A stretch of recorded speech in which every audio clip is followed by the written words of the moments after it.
Hey there, and welcome to the Unleash Your Greatness Within podcast. It was my privilege in today's success interview to interview authors Chris Mefford and Kyle Buckett. I tell you what, they just wrote a book titled Leadership is Overrated. My passion and my mission to help you unleash your greatness within. My heart goes out to the underdogs that's on their way. If you think you can go from good to great, okay, let's motivate. GreatnessWithin.com. TJ Hoisington. GreatnessWithin.com. Oh, if you dreaming it, believe in it, work hard for it, and in the process serve others in a positive way.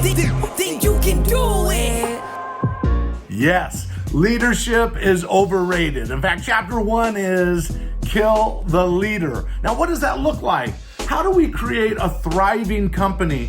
What do we need to be thinking about in terms of leadership and designing a culture and a way of thinking and leading a company? That's exactly what we get into in this interview. Now, if you're watching this on YouTube, hey, do me a favor, subscribe if you wouldn't mind. And if you like what you hear in this interview, if you wouldn't mind giving me a thumbs up, I'd really appreciate it, and share it if you will. And of course, if you're watching this on Rumble or one of the other platforms or my podcast on iTunes, I would encourage you to do the same. I'd really appreciate it. I'm grateful to have you a part of my community. Now, let me just tell you, Chris and Kyle share in this interview a lot of great stories and back up a lot of their thoughts and ideas as we transform the focus of leadership. How do we create organizations and teams that thrive? That's what we're going to get into today. So without any further ado, let's jump right into the interview. Chris, Kyle, welcome to the Unleash Your Greatness Within podcast. Nice. Oh man, we're thrilled to be here. Thanks for having us, TJ. No, Thanks for having us. Absolutely thrilled to have you guys on the show. I read your book, Leadership is Overrated. So before we jump into the book, before we jump into some leadership principles, which I know my audience is going to enjoy, and it's going to be great to hear it from you guys. But let's jump into a little bit, just a brief history and a little background of each of you. Go ahead. If you I'll go first, because I find if I go after Kyle and he talks about his extensive experience in the Navy SEALs, it's pretty anticlimactic. So my name's Chris Mefford. I've been doing predominantly marketing and leadership for the last 25 years. I worked in some pretty great organizations, Dave Ramsey's organization, where we won Best Place to Work for 8 straight years in a row. I'm now out in San Diego, and I work with an organization called TCW Global, and we've won Best Place to Work now for 7 years in a row. And it's just so easy to get that accomplishment, but it's so hard to make others buy in and figure out how to get on board and turn their organizations around so they can be voted best place to work. But that's totally me in a very, very short nutshell, because Kyle is going to make me feel insignificant. Okay. Geez, thanks, buddy. We have a great repertoire. If you haven't noticed, TJ, we love riffing on each other. We love each other's. It's not just a show. He truly is one of my best friends. We met back in 2017 at a fun little event, and we just hit it off. And we started talking about culture and organizational culture, and that's how the book came about. But anyway, a little bit about me. I am a retired Navy SEAL. I spent 20 years in the military, had a wonderful career, got to do a lot of fun stuff, everything from, single man operations all the way up to my largest operation with 800-man Marine Force, 22 helicopters, 24 tanks, Army Corps of Civil Engineers, and who were building roads and bridges, and a lot of fun stuff in the middle, including, tech adoptions in the Navy SEAL community, running a training organization. I like to say the most elite university in the world, which is training Navy SEALs to be snipers or communicators or, jumping out of planes, etc. And so I had a wonderful career and learned a lot, which we'll probably talk about today. But most importantly, my personal why is really to help refine and create positive cultures that attract great people. And I think we did just that in our book. So again, pleasure to be here. Awesome. Okay, great. We're going to jump into all this. So, guys, tell me, what caught my eye when your publicist reached out to me was leadership is overrated. And of course, I had to think, okay, where are we going with this? So, why don't you give us a quick overview? Let's jump right into it. What does it mean that leadership is overrated? Well, I'll go first. And essentially, I'll give the stats and Kyle will give the story. The reality is that we spend $66 billion a year in this country on leadership development. That's workbooks, workshops, conferences, TED Talks, whatever it is that we use to grow leaders. And the fact of the matter is, survey after survey, whether it's Gallup or it's Forbes, between 75 and 85% of those surveyed hate their boss. So that's a lot of money to be spending for the results to be so pathetic. And we started to think and have conversations around what is that? Why is that? And, we came to the conclusion that we think the entire leadership class structure has gone bad. The people who do these books and do these seminars, they're full of inspiration, but they're not motivated to make you or your organization better. Their business model is to sell more books and get more people at their workshops, typically. And so, the reality is that we're too focused on the leaders in this country. We give too much credit to the leaders, and we don't give enough time, energy, focus, and really acknowledgement to the teams that are built around that, and the teams that make this all work. And to segue, this as our conversations grew, Kyle and I, it was fascinating to me from the business world to see how high functioning teams operate, but then to learn, hey, what do the SEALs do that's different? And we learned that, there is a little bit of crossover. And even though maybe our missions are different, how well and how organized teams are and how much credit they're giving, really stands out. And so leadership is overrated, one, because it's simply not working. It's a late 17th century structure from this top down kind of thing that we still use today, even though the pandemic has taught us that, that structure is old and very outdated. And people don't like their boss, and they feel disengaged at work, and they're not working at their peak. And it really, if we had leadership and going at the level that it should, we shouldn't have any of these issues happening, especially considering what we're spending to develop leaders today. Kyle? And what really kind of sparked this, going back a little bit, in 2011, the Obama administration had tasked me with going into southern Afghanistan, Helmand province, to actually work by, through, and with the local population in an unconventional warfare campaign. So that means, our mission was to go in, an area equivalent to like a county in a state in America here, right? And to go work with the local population to establish democracy in the region by removing Taliban, but also improving infrastructure, by removing foreign fighters, but also improving security, right? And so the problem was, at the time, 2 weeks before I get this mission, the guys that I was going to be with are in Afghanistan at the time. They are in the middle, they're ending a very, very kinetic mission, right? Very kinetic, very tactical, a lot of action. And 2 weeks before their deployment ends and they're about to come back to America, their hero, their AOIC dies, Brandon Looney. And Brandon was a stud. He was a stud. Everyone loved him. He was heralded as a guy's guy, but also, a leader of the people kind of guy who everyone just, loved him. And he was going to be the OIC on their next rotation, the officer in charge on their next rotation. And so 2 weeks before they come back, his helicopter gets shot down. So here comes these guys back, incredible, elite athletes. They come back from Afghanistan. As you can imagine, they're out for blood, right? And now here comes Kyle Buckett. And I'm like, hey guys, we have a new mission. The people that just killed Brandon, we're going to go back there and we're going to work alongside of them to establish, some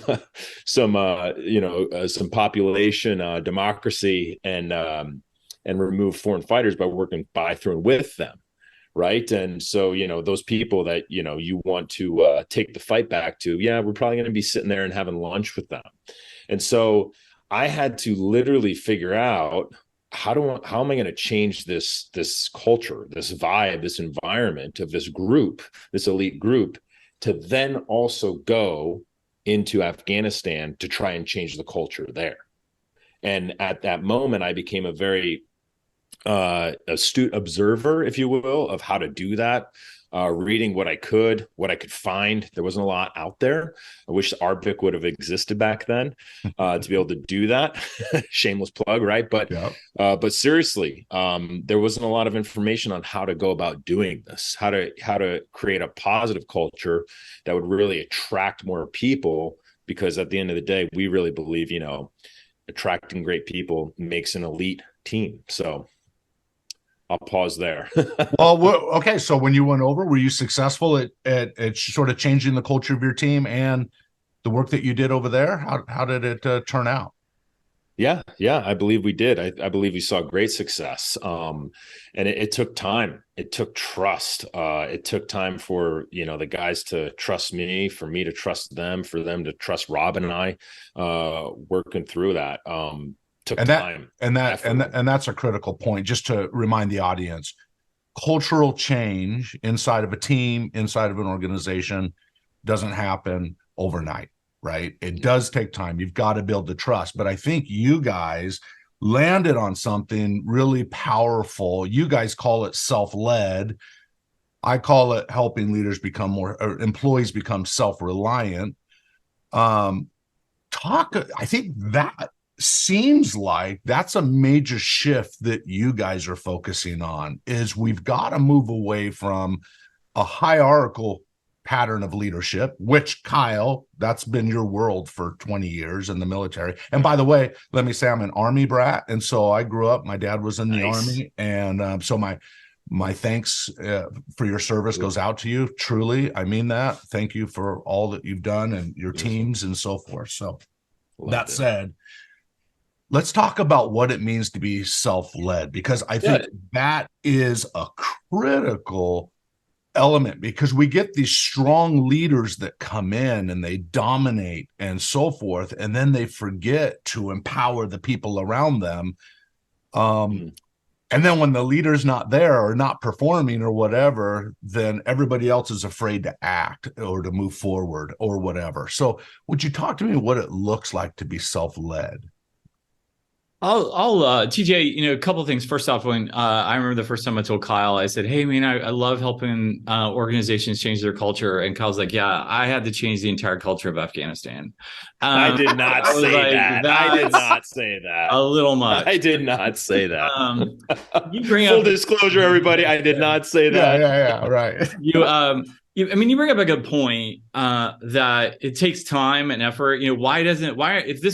If the payback is so good and so much revenue in our book, we didn't want to write another book just on culture or just on leadership. We actually have a lot of research on organizations that embrace this and do this right and create empowered zones and self-led people. Like the revenue and the profitability of these organizations. And you make that clear in the book, just for the record. Good, significantly.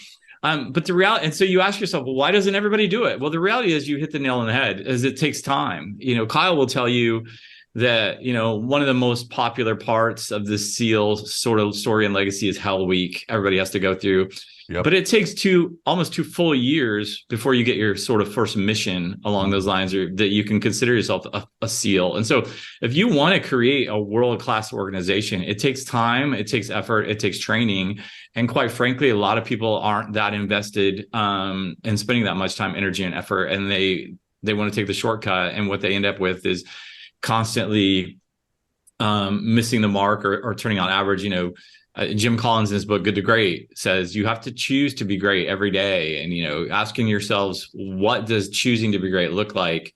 Oftentimes means that you're just going to become one of those leaders that everybody hates. Most leaders don't think that they're that way. And that's sort of the biggest challenge everyone faces. If you asked 100 leaders, if they are micromanagers or they empowered their team, they would say, I'm not a micromanager and my team feels very empowered.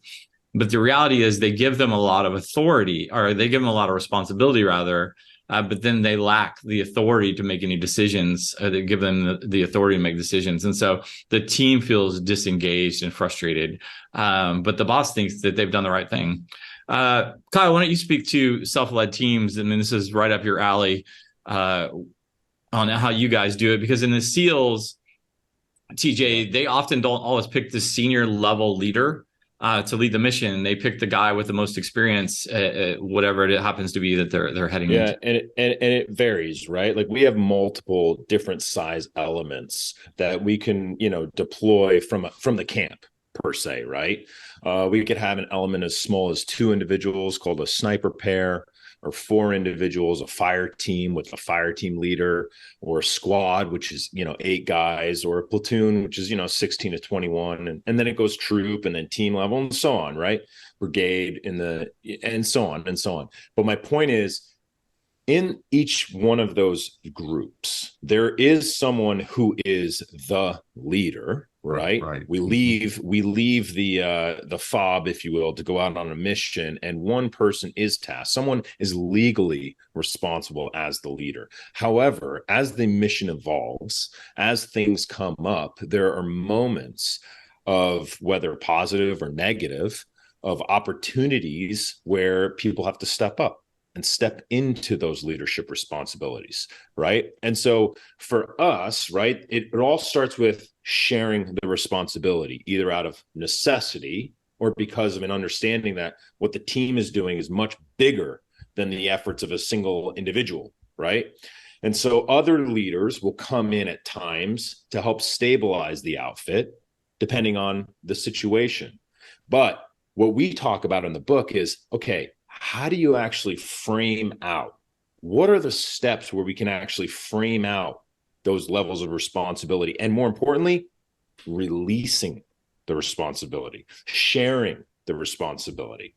And as the organizations grow, so does its influence, right? So eventually, these groups in the SEAL teams, I'll use a perfect example, a sniper pair will go out and it'll accomplish its purpose, or it fails, right? Let's be real. But most of the time it accomplishes its purpose, and then it's done and it finds its new mission. We so often in corporate America forget that, hey, these groups, we can give them responsibility. We can share that responsibility. And when they've accomplished the purpose, we can then move on or give them another one. And so we really talk about, hey, how do you actually do that? What's that magic behind a self-led team? In his book, 25, 30 years ago, Hap Klopp, the founder of the North Face, the first book I ever read was called The Adventure of Leadership, many, many years ago. And he's a good friend today. He says there's always an unspoken fear that someone may have to take responsibility for failure, so no one tries anything. Here's my question or my thought. What role does the leader by title have to make it okay or make it known that I want you to take responsibility. You don't need permission to succeed. You know what we're focused on. You know what the mission is. Now go play a role in making that a reality. Is it the job of the leader to create that culture that says, hey, we want you to be self-led. We want you to be self-reliant. We want you to go make it happen, despite maybe what I'm focused on. Any thoughts around that? Yeah, I'd like to jump in, Chris. So what we talk about is actually, and that's such a great question, TJ, by the way, that is such a great question. What we talk about is the leader coming in or already there is building the framework to take that responsibility, to improve that responsibility, right? So from focusing on the individual leader and themselves to focusing on the team's goals and the whole organization, and providing the framework to expand that responsibility. Does that make sense? Totally. I guess as I work with companies, there are people that sit on the sidelines that in my private coaching calls, maybe with a mid-level manager that has ideas to do some powerful things. Right. but they don't feel like they're going to get the empowerment or the buy-in from maybe the leader by title. And so I find myself coaching, and I think you guys bring up, I'm jumping ahead here, but I think you guys bring up a huge distinction in your book. There's a difference between leadership and being a catalyst. Right. That was something new. I love that distinction, because I often say everybody individually should be a leader of the mission, leader of the whatever your team is focused on. But like you said in the book, sometimes a catalyst gets the idea started but doesn't finish it. Okay, so I've said a lot there. Right. Any thoughts? No, it's good. It's good. It's so good. It's such a good observation. And, additionally, I'm going to add, because I know Chris is chomping at the bit over there to come in, but, we really focus on, okay, what does that framework actually look like? Meaning, how do you actually architect the responsibility, which gives an individual or a team what their left and right limits are, but what success looks like, but also what does failure look like? And then go, okay, now go forth and multiply and do great things. I know it sounds simple. But so many times, again and again and again, we have people out there, we have organizations out there that'll just focus on success, but not the left and right limits or the failure, right?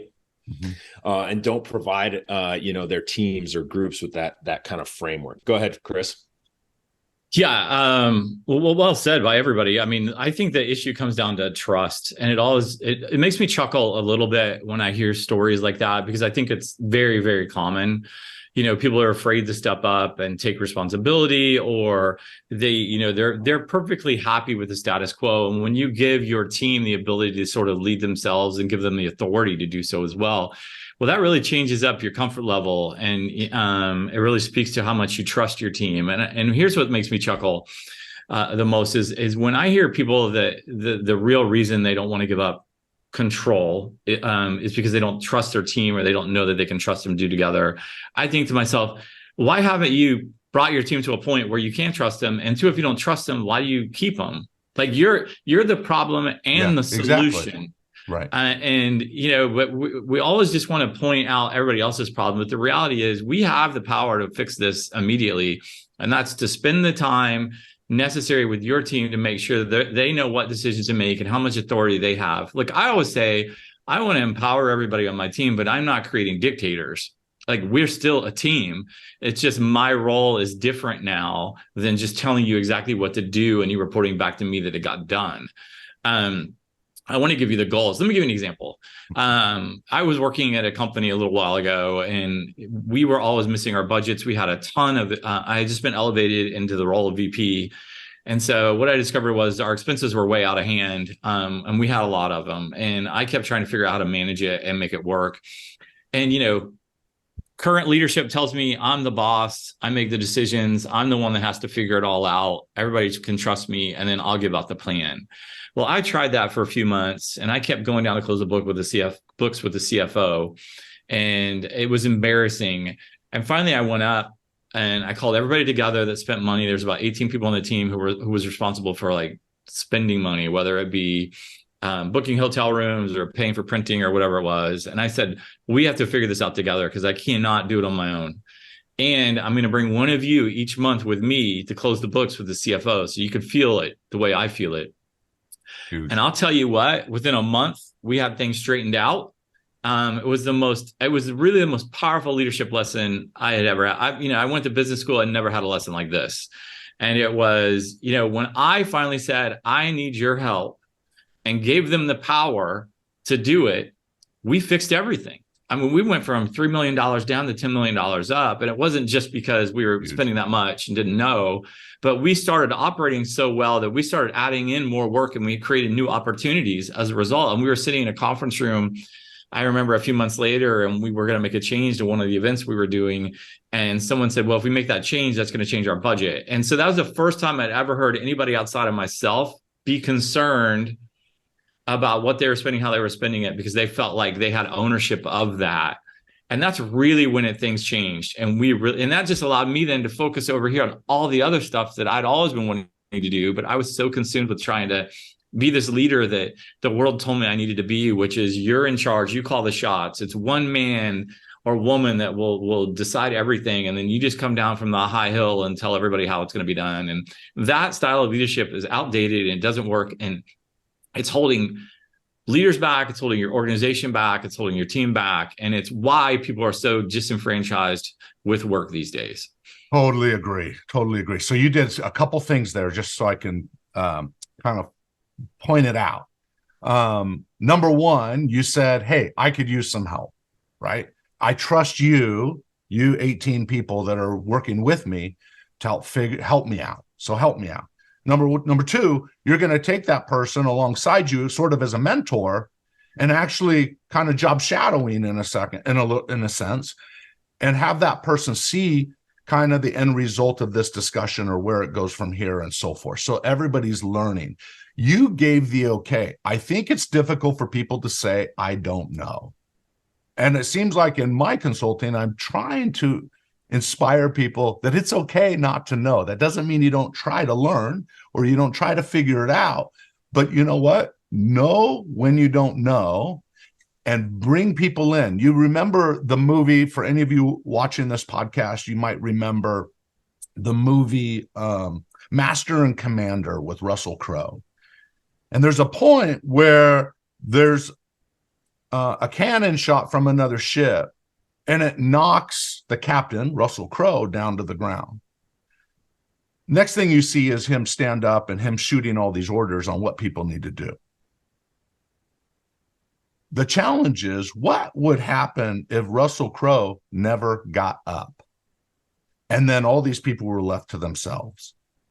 And I think that's what leadership in part is sharing that responsibility, giving people more, because I think leaders oftentimes become the bottleneck of success. They get in the way when we know that research shows that people want to be in on things. People want to be part of the growth. And that's in large part, that's where maybe their fulfillment and their happiness at work comes from, is being involved in a purpose bigger than themselves, I think.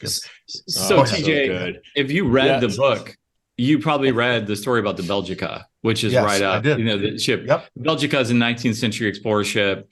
Roland Amundsen was just a chief scientist, and it had a doctor on there named Cook, and it had a first commander and a captain, and they went off to find the South Pole. Ended up getting stuck in the snow. For 18, what was it? 18, how many months? I mean, like over a year, right? Yeah, they were in the snow 18 months. The sun went away in March. They didn't see it again until June or July.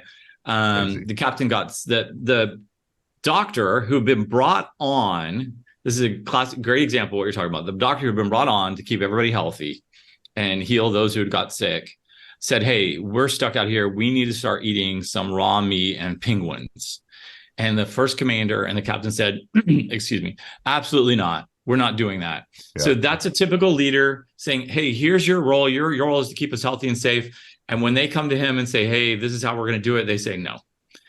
Did they have any good reason? No, they just thought it was gross or disgusting and they didn't understand it. First commander and captain ended up getting completely sick. Immediately when they're sick and incapacitated, Roland Amundsen and Cook, the doctor, said, here's what we're going to do. And they knew exactly what to do. And they got working with the men. They worked together and said, how do we build morale? Let's sit around and tell stories. We're not going to sit here in the dark and give up. Let's figure out together how we're going to get the ship free. And it was really only once the captain and first commander removed themselves that everything got better and got healthy. And here's the crazy thing. Those two men got out, and finally they convinced the captain and first commander to get healthy, and they started eating the penguin meat and feeling the benefits of the morale. Sure. And they got out as well, and they came on board and was part of the team. When they got back, the first commander the captain was hailed as a hero. And, the reality is that's the storyline Hollywood wants to write. This one man got them out. But the reality was that leader was in the way, and it was the team that came together and knew exactly what to do. And when finally, in this case, the person was just removed, he didn't actually give them authority. He was just removed and incapacitated. Right. They did exactly what needed to happen. There's another story about Waterson's bookstore in England. It's they thought they were going to go the way of most retail bookstores. You know, they're outdated. No one goes to them anymore. The new CEO comes in and says, hey, here's how we're changing everything. We're going to end all these agreements we have with publishers to where to put books. We're going to hire people who know books, regardless of whether they have retail experience or not. And we're going to encourage them to get out on the floor and talk to people. And we're going to give them exactly what they want. We're going to empower them to do what's best. If they think this book is the most important and the hottest selling one, we're going to tell them to put it in the front and center row or in the window, whatever they want. We're going to give them the ability. They're on the front row of what's happening, and we need them to help us figure this out. And all of a sudden, Waterson's turned around completely. So much so that Barnes & Noble noticed and hired that new CEO to come in and be their new CEO. And so it wasn't only when he came in and said, hey, I don't know what's happening here, but I bet you the local bookstore owners who we haven't empowered to do anything probably could help us. And not only did it help them, they fixed it and turned the entire organization around. Well, and I'm thinking of the leaders that are listening to this that have people that they're leading, and maybe they feel uncomfortable with this. Do you guys agree that we start small? That you've got to build the trust, right? So maybe you give them small projects or committees to work on and so forth and see how they do. And then we can give them more responsibility as they go along. Yeah, I mean, Kyle is fond of saying, if Kyle, I'll say it for you since Kyle's fond of saying, you know, start on the branch you're on. Like, this isn't just for leaders. You can be a leader if you don't lead anybody. Just start where you're at.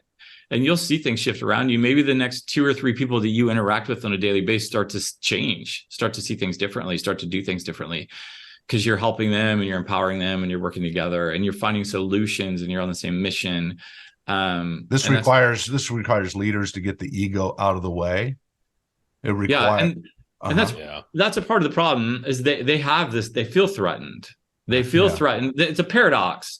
The reality is, if you give credit to all your team and you say, I didn't have anything to do with it, these guys are amazing. The reality is you actually look great.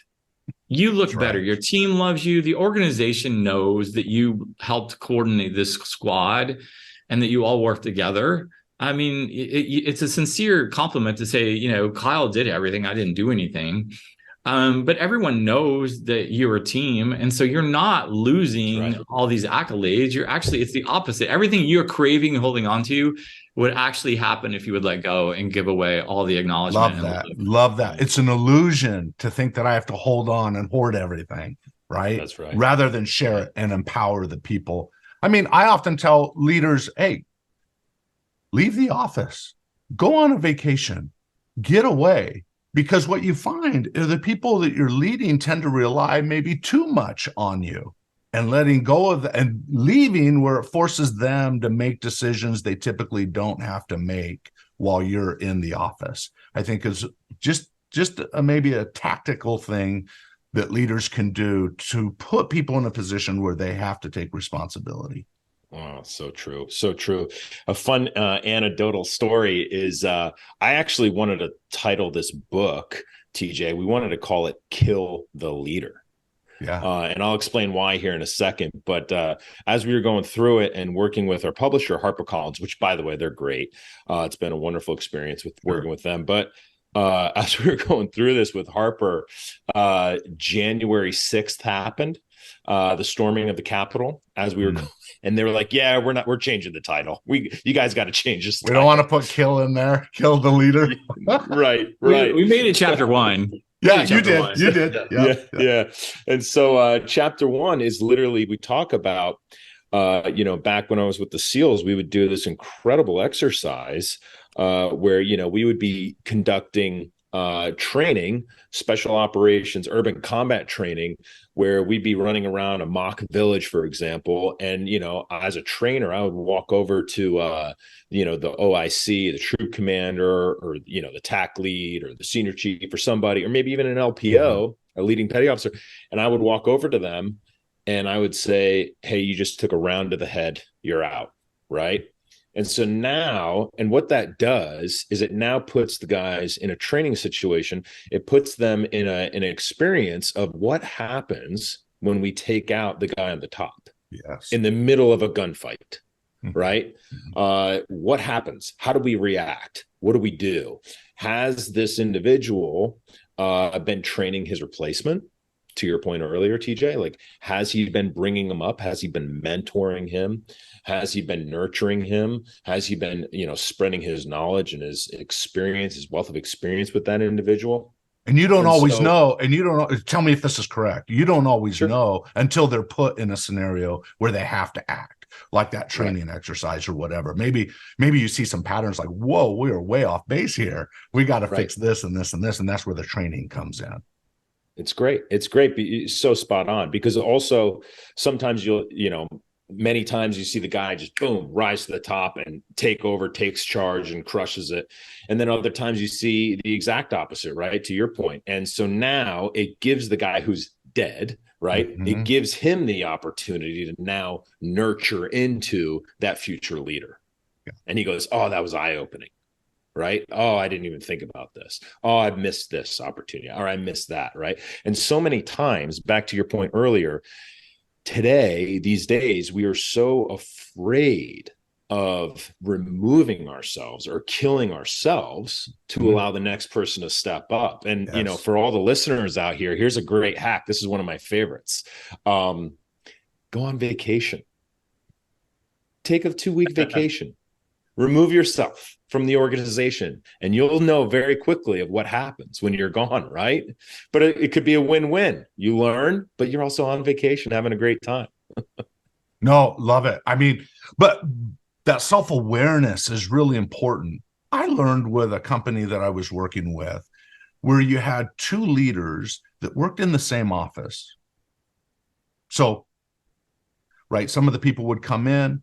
Well, what was a pattern that was being noticed was when one leader was there, none of the workers or team members would ever come in the office.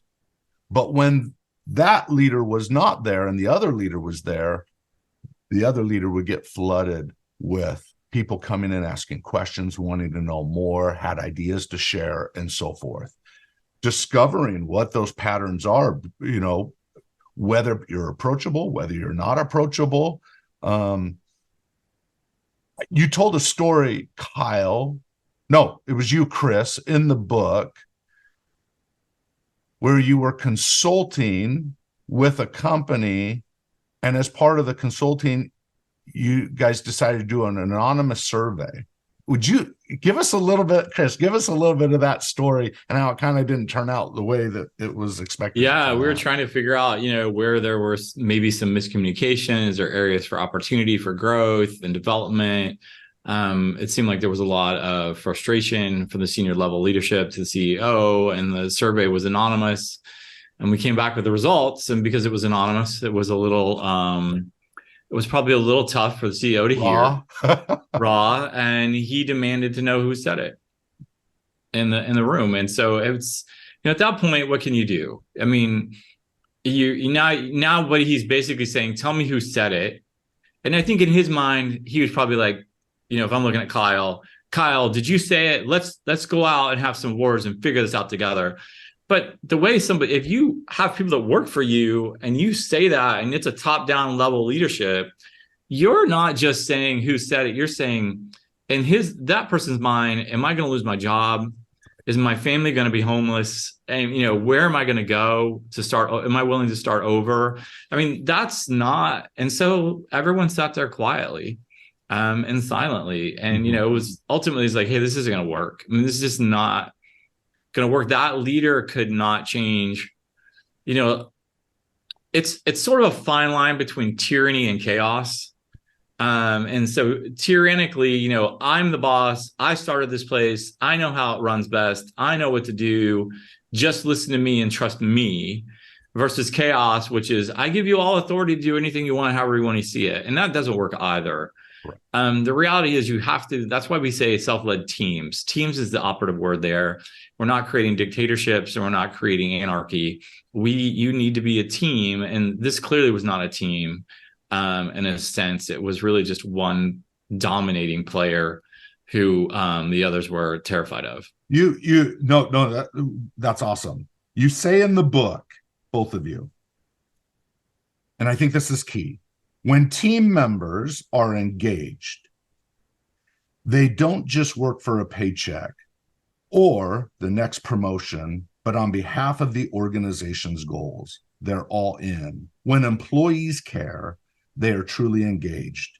They use discretionary effort, meaning they work late, work harder, give more. They do this not because they have to, but because they want to. Creating that culture in a culture where maybe currently or in the past, there's a sense of retaliation if you take a step out. It's like the crab theory, right? You have someone who has ambition in the team. Sometimes they could be a little bit too ambitious. I get it. Or maybe they're not in alignment with the values, or they're not in alignment with where the organization is going. But sometimes people have tried to maybe take a step forward, like the crab in the bucket, where one's trying to get out and the other five are pulling that one down. We leaders play a role that are in position to, and tell me if you don't agree with this or where you guys stand, but I think the leader has to communicate the system, the structure of this is how, this is the kind of culture that we want, which really goes down to go ahead. You have a thought. Yeah, I mean, the truth of the matter is it's usually about trust. It's about laziness. They don't want to put in the energy or effort. It's inconsistency if they do, which is another reason people are disengaged at the office and they hate their boss. It's because there's this level of inconsistency. One day we're up, one day we're down, one day we're into it, one day we're out of it. And the reality is disengagement or worker experience are the two hot sort of phrases and words that are permeating everywhere now. How do we get more engaged employees? Really, it comes down to this. We're just saying, how do you get somebody to work at their peak? Yes. How do you get somebody to work in really, really hard every day and get excited? And that's give them ownership of something and a goal that they have to achieve, and make it clear and concise and not overwhelming. And it's not hard to do this. And we make it so hard because we get ourselves in the way. I promise you, if every leader out there listening to the podcast right now would say, I'm gonna spend the next month not worrying about anything on my plate. I'm going to worry about what's on Sheena's plate, what's on Max's plate, what's on Kyle's plate, what's on TJ's plate, and I'm going to work and pour my heart and soul into them. You will see an amazing transformation in your own leadership, in your own department, in your own success, in your own profitability. It goes on and on and on. But in leadership in this country, which is why it's broken and we say it's overrated, is we are told time and time again, you are the only way, you are the boss, you are in charge, you make all the decisions, you have all the solutions. And that's just not the case. Agreed. 100% agree. Okay, let's shift because of the time. Let's shift. Let's talk about empathy. I think that's critical. I in the old school autocratic leadership style, it doesn't seem like there was a lot of empathy, if you will. And so what does empathy look like today? You guys write a whole chapter on the need for empathy and so forth. Kyle, I wonder what empathy looks like. If you wouldn't mind just sharing maybe what it looked like in kind of the SEALs world. What does that look like? Sure. It's such a great topic. And, it's challenging. I think this is something that many of us really, really struggle with. I know I did. I had two guys that were working for me that, I'm running an elite team, right? An elite organization, a platoon. And I had two guys that were, it's a young man's game to a degree, right? We're all elite athletes. I mean, I had a guy in my platoon that was running literally a 4-minute mile, to put it in perspective. I mean, and he would do well. And I just think of the mindset of these guys are all like I don't know if it's true, but personalities, hardcore, raise your standards. We get it done. No excuses, kind of all that. That's right. That's right. Very competitive. And don't forget, very intelligent, Right. You'd be surprised at the average IQ of Navy SEALs. They are very intelligent individuals. And so, anyway, so very competitive to your point. And I had two guys, and I was married at the time to my beautiful wife, but we didn't have any kids yet. And so these two guys they had 2 or 3 kids each. And I was not empathetic because I wasn't a father yet. right? And so I was thinking as a leader that I needed to hold them to the same standard that I was holding everyone else because they were to. asking for extra time off, and they want to go to their kid's birthday party or the recital you said in the book or something like that. And you would be like, no, that's if I do it for them, then I have to do it for everybody, kind of a thing. Like, what are you talking about? It's Friday night. It's only 7 p.m. on a Friday night. Where are you going? Yeah. And we got work to do. We got another 3 or 4 hours worth of work left.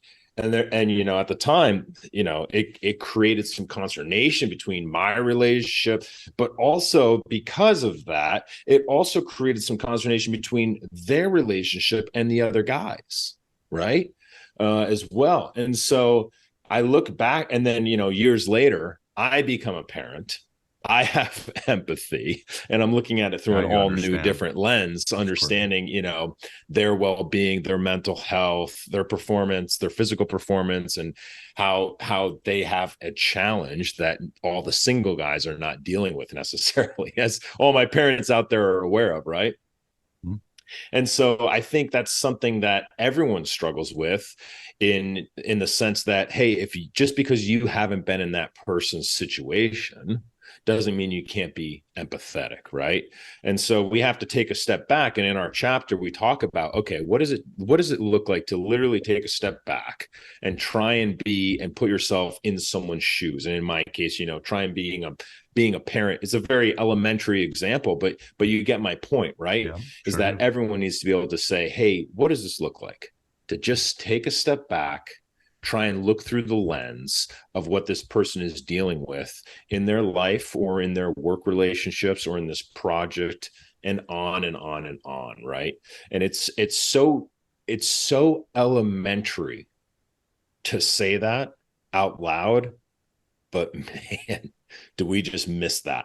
Do we just miss that for time and time again?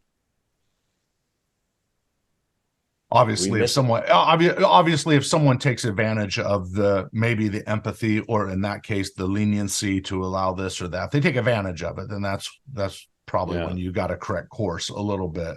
So everybody, it seems like there's a fine line. There's always got to be a balance between the tough love and there's probably a time and a place for each of that. You say empathy. Oh, go ahead. Well, TJ, I was just going to say, we always talk about a fine line, but the reality is most leaders these days, there's no fine line. They've just gone so far to the other side. If I do it for you, I have to do it for everybody. Kyle and I have always taken the philosophy, like, if we do it for you, we wish we could do it for everybody. Not, you can't do it. It's just, we wish sometimes we have to say no because we're doing something really important. But the majority of the time, we want to say yes as often as we can. And so, it's not a fine line. The truth of the matter is, bosses these days are jerks, and they don't know how to behave appropriately or with common sense, and everything's black and white, and there's nothing in between. Empathy. Let me give you an example. Statistically, Boston research pulled 200,000 workers across the globe and said, what are the top 10 ways to empower you or find worker happiness? And number one was acknowledgement. Just tell me I'm doing a good job. Just pop me. And number eight was pay. And so your team doesn't want more money. They want you to tell them good job and thank you. And, let's start with being empathetic and just appreciative of the fact that they're there every day working their butts off. And that brings up a good point that you guys bring up in the book is Campbell. Was it Joseph Campbell? Burger King. Burger King. Just about how he made it clear, and then you guys quoted the book In Search of Excellence, and you just talked about how what was the phrase? Just touching people, not physically touching them, but connecting regularly with your people, walking around, making sure that they know you're alive, that you care about them, that you're thinking of them, and so forth. Any thoughts around that? Yeah, I mean, think about people, but we talk about it. Jeff talks about the comical instance where they had this great idea to create noisemakers at the corporate level, and then he goes to an actual franchise, and he's working with the GM, and he's like, what is that noise? And he's like, hey man, those are those noisemakers you guys at corporate created. He's like, oh my gosh. Mm-hmm. But really, back to the topic is, when you unleash, what we talk about is when you unleash the true power of a human being, right? By being empathetic, by understanding their needs, by understanding their desires. This is something that, we get so romantic about. If someone desires to Chris's point, acknowledgement, who cares? If they desire financial rewards, who cares? If their desire, their motivator is, time off, who cares? If their desire and motivation is adventure, like, who cares? Because when you are empathetic to whatever their motivators and their desires are, you unleash that true power and you get something more. You get innovation, you get creativity, and you get a self-led team. Mm-hmm. And so understanding the power of the soft skills is really the only way, we believe, to create an organization of people who learn to lead themselves. Yeah, but to do that, you have to change everything we know about, these micromanagement tools.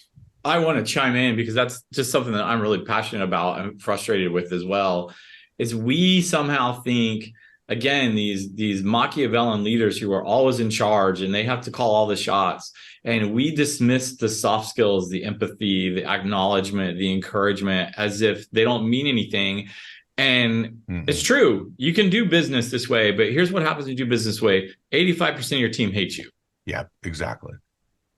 Ken Blanchard was on my podcast 4 years ago. Ken. And he said, great guy, right? So he said, number one, all leadership is mirrored throughout the organization. Ken Blanchard said on that podcast that the soft skills are the hard skills.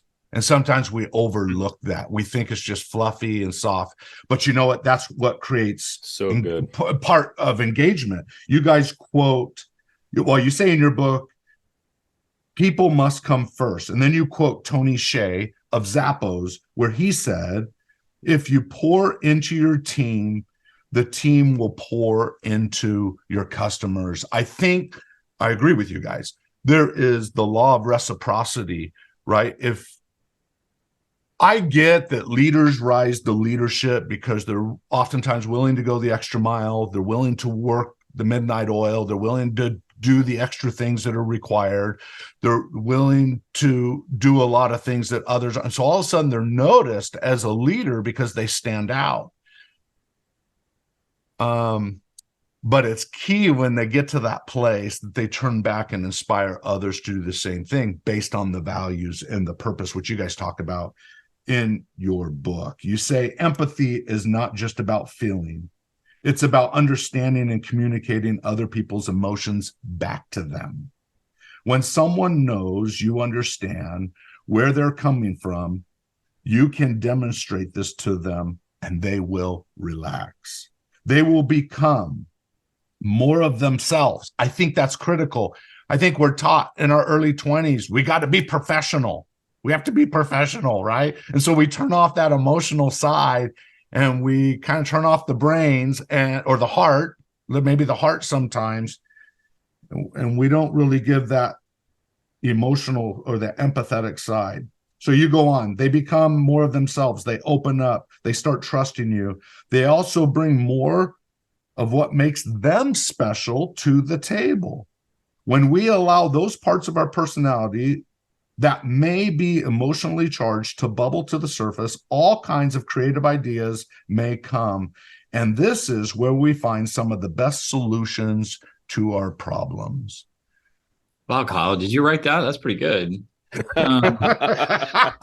good. That's great. No, that's great. So quickly speak in terms of the purpose of having rituals, right? You have, there are rituals in companies like, you remember Wendy's hamburgers used to be square. I don't know if they are anymore. I don't eat there, but it used to be square hamburgers. And Dave Thomas said in his biography, we don't cut corners, right?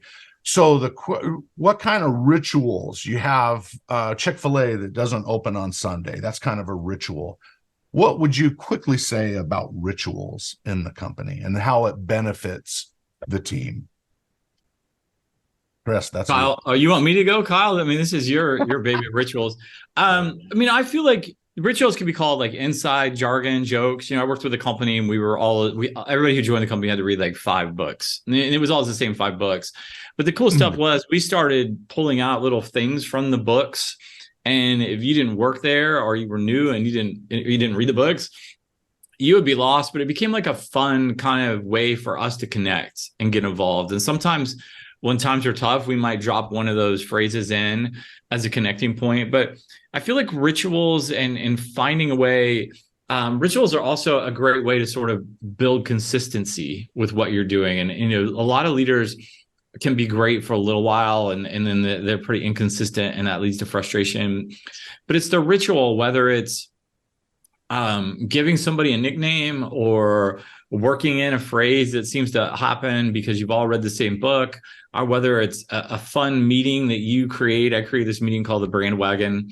I started with just 2 people and we go over to Cracker Barrel, and pretty soon it grew to 3, and then somebody else joined the team and it was 4. I feel like it's a little bit like the hangover speech for the I was a lone wolf pack and now I had 2 to it.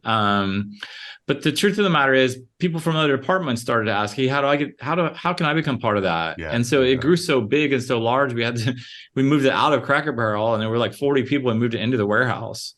And I'll be honest with you, I didn't care if we talked about anything work related. We had so many different people from so many different departments, and I needed them to have relationships with one another so that when things did need to get done, they knew who to go to and who to work with.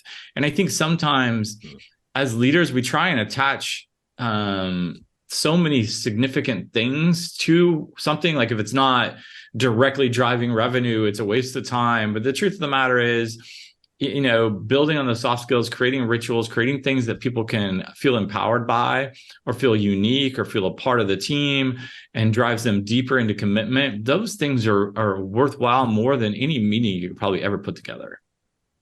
Yeah. And I would like to add on top of that is what is so important, and what we really dive into is the regular ritual or stand-up meeting or whatever it might be that you have around your organization.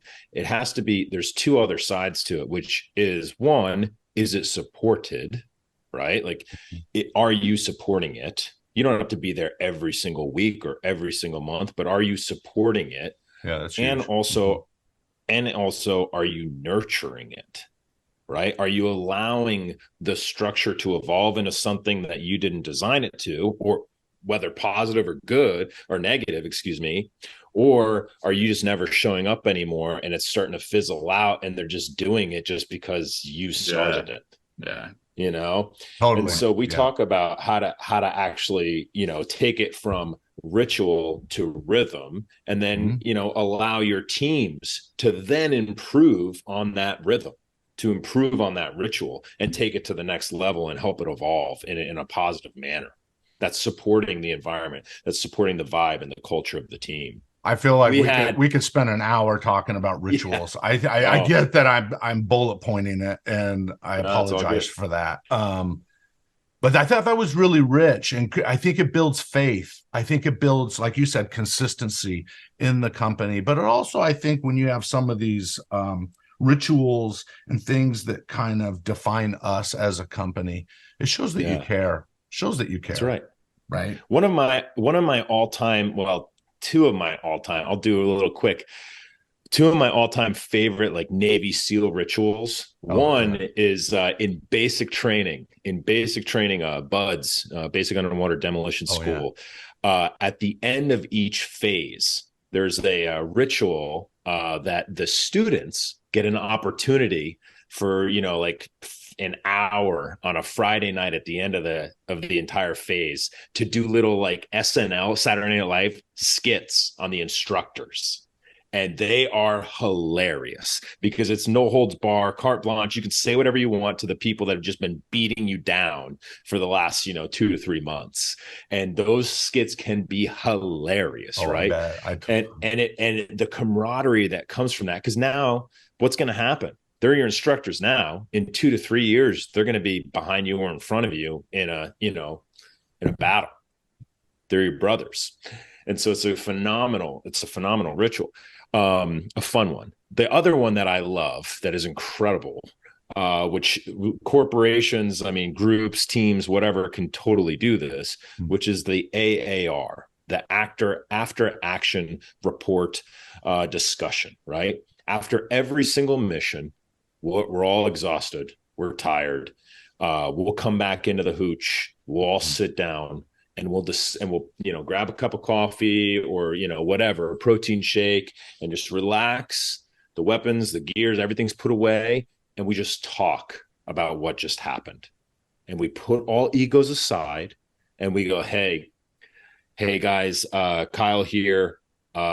This is what happened. We were taking down building A114 and I went into the right room by myself. And I completely should have just held on the hallway. I shouldn't have taken that room. I completely jacked up. And this is what I learned from that. And thank God I didn't get shot or blah, blah, blah. And we just remove emotion so that everyone can learn from that experience, right?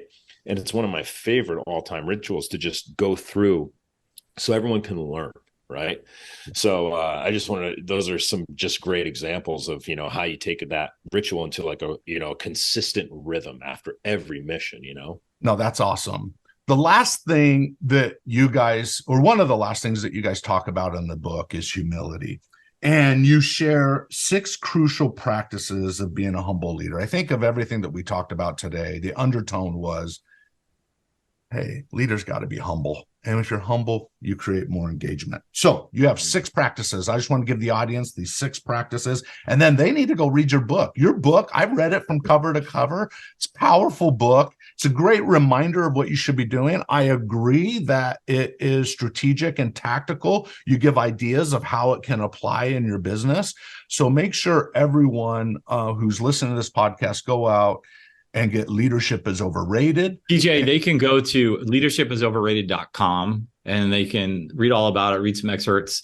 Maybe you could just share a little bit. We tried to write this book so it wasn't a typical business book full of stats and data. No, it's not. Got stories in from Aretha Franklin, Icelandic soccer, Russian military invasions, and explorers. I got a little history lesson. Like, I never thought that Genghis Khan was a feminist. Now we don't need to talk about that. You guys need to go into the book and figure out how that might be true. Anyway, there's some good research on that and a cool historical story. So that's really good. So I just want to remind all leaders to be humble is vital. So here are 6 practices of a humble leader. Number 1, and then I want each of one of you to respond to each one of these. Okay. Listen more and talk less is number 1. Any thoughts there? Yeah, listen more, talk less. Like, your team will tell you what needs to be done. As a leader, you don't have to have all the answers. Listen to them and they'll guide you and make you look great. Just shut up and listen. Love it. Okay, number 2, show appreciation. Kyle?